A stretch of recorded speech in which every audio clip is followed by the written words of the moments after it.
Hi guys, my name is Crystal. This is an add-on from the last video. It keeps cutting off. I don't know what's wrong with my phone. Every time I try and do a video now, it cuts off when I get through 2 or 3 minutes of speaking, and it's annoying. But as I was saying, in 2008, 9 and 10, I'd come down from Gloucestershire to Chatham, and me and my husband had split up. We were divorced. My husband had the kids in Gloucestershire, and I was down in Kent without my kids, living with my parents, Jennifer and Derek. My dad started to get possessive of me, his daughter, and I would go out at lunchtime to the library from Victoria Road or to Tesco's while he was at work at Brompton Barracks. And one day I went to a phone box to have when you're a split couple, you have contact with your kids, and all I had at that time was phone contact, telephone contact.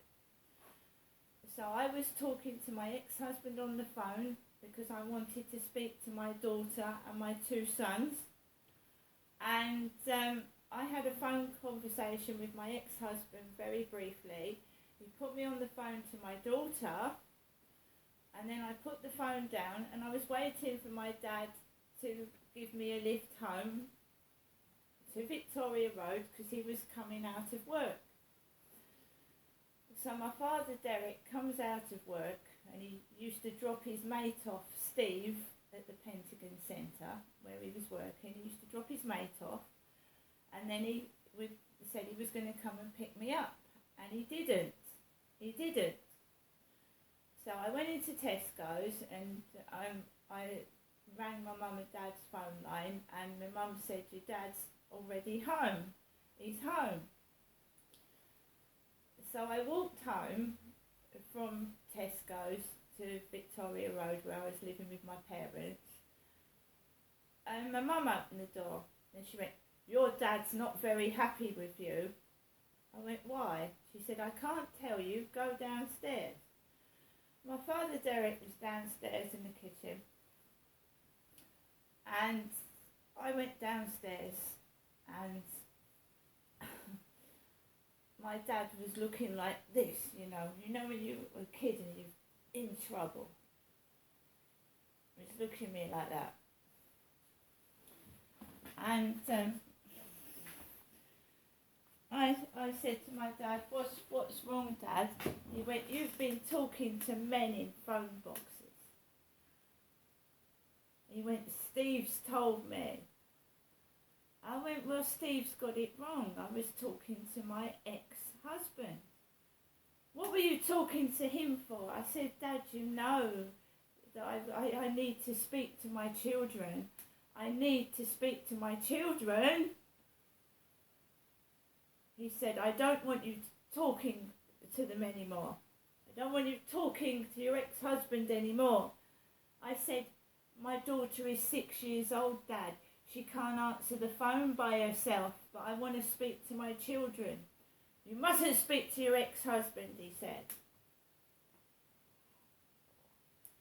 Remember, I'm a 40-year-old woman, 40 years old then. And that's how he was talking to me, like I was like 12 and I had to do as I was told. So I started to defend myself. I said, I won't stop talking to my kids. And my father got off the chair. He went, don't square off to me. And he pushed me against the table. Physically pushed me against the kitchen table, and I hurt my back.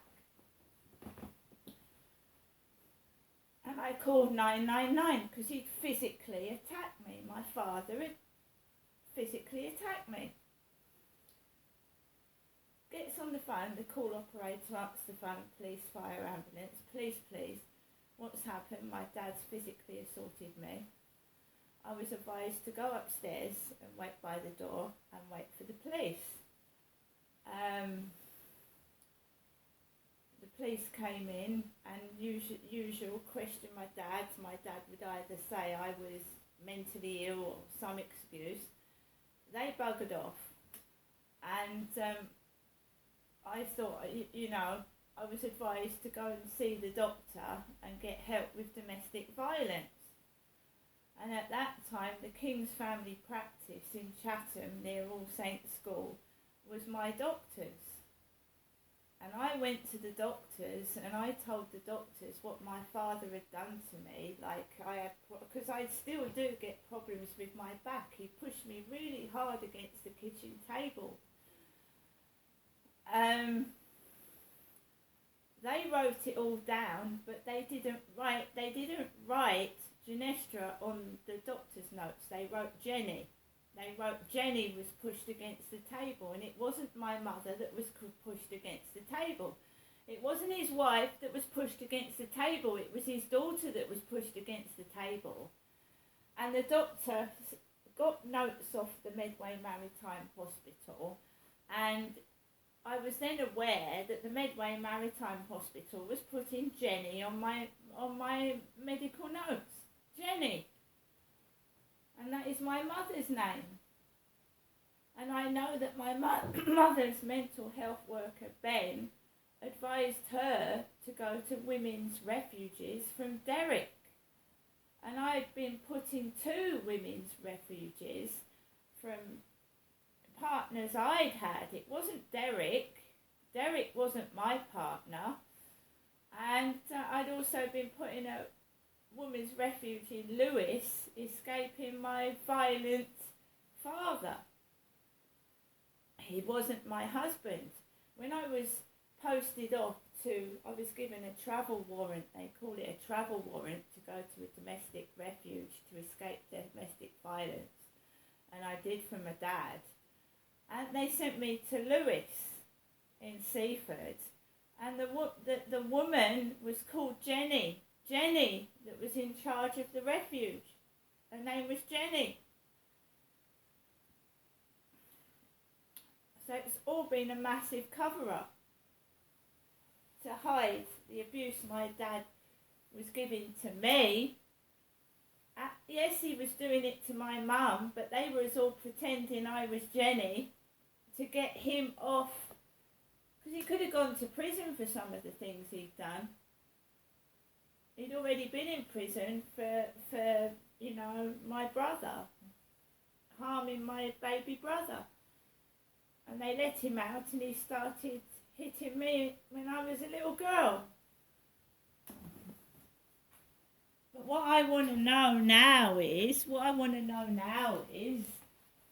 now my father is supposedly dead, what the big hullabaloo is about talking the truth, telling the truth now. So my dad physically assaulted me twice at Victoria Road. I called 999 more than twice. The police would come out. Derrick would say I was mentally ill, I was giving him stress, and I wasn't his wife, I was his daughter.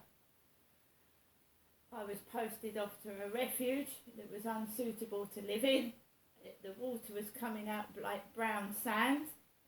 I was bullied by women in the refuge in Lewes, Seaford, because I was an older woman and they were about 20, and they put me in a refuge and I was over 40. And these women were bullying me really badly the first day I went to that refuge. They gave me no food to eat. Unlike the refuge I was put in Gloucestershire, they gave you a welcome pack. They put you in a room and you had some soap, shampoo, sponges and bits of snacks. The refuge in Lewes, Seaford, which was a converted house, gave me nothing. It was very, very nasty towards me, and they wanted money. The first day I got there, you're going to need to pay your rent here. Your rent. I said, I've got no money on me. Well, tomorrow you're going to have to go to the job centre in Seaford and ask for some money, because to stay here you need to pay rent. And I was bullied for money and I didn't have any. And these places are supposed to be a place of safety and a place to keep, not money, money, money, money, money. I said, they're only going to give me £5 a day. She said, that doesn't matter. And bear in mind that bus fare costs £5. And how was I supposed to get there? I didn't know where Seaford was, and not one of them would take me. Not one of these staff with cars would take me to the job centre. So I went back home to Chatham because I was being bullied for money and bullied by the other women in the women's refuge.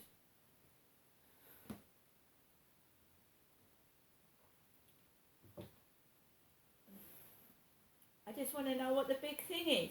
He's dead, why can't I talk about what happened? And you know, these cars that are coming fast around the corners and in the car parks, you know, I'm not saying this as a joke, but they're not fast enough to kill you.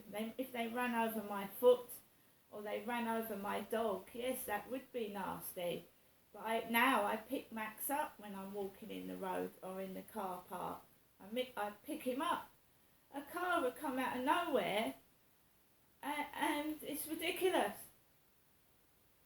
My father's dead. What is wrong with saying what happened now he's dead? What's wrong with telling the truth?